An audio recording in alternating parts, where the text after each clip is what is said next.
मुल्क में कोरोना के लगातार मामले बढ़ते जा रहे हैं। सिर्फ अगर दारुल हुकूमत दिल्ली की बात करें तो गुज़िश्ता 24 घंटों में इस साल के सबसे ज्यादा मामले देखे गए हैं।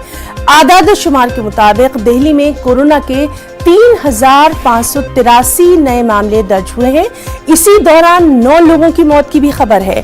दिल्ली में अब तक कोरोना से 11,036 लोगों की मौत हो चुकी है।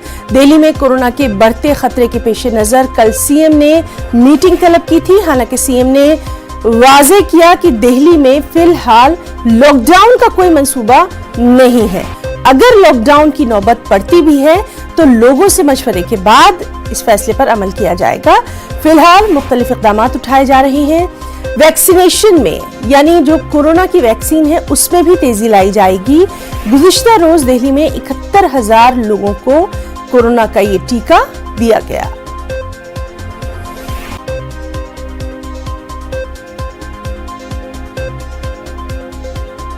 कोविड केसेस तो बढ़ रहे हैं और यहाँ पे अभी देखेंगे आप कि ज़्यादातर लोगों ने मास्क भी नहीं पहने हुए हैं और सोशल डिस्टेंसिंग भी ढंग से फॉलो नहीं कर रहे हैं।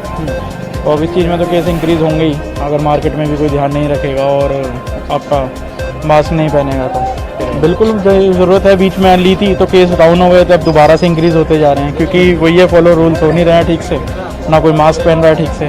मैं ये देख रहा हूँ कि जितने भी यहाँ पर सब्जी मंडी में लोग आए हुए हैं तो बिना मास्क के हैं। मोस्टली 80% लोग यहाँ बिना मास्क के घूम रहे हैं। ठीक है, दूसरी बात अभी आप गेट पे देखेंगे तो पुलिस वाले भी खड़े हुए हैं। ठीक है, लेकिन वो कोई ना चालान काट रहे ना कुछ कर रहे हैं, वो खुद भी बिना मास्क के बैठे हुए हैं।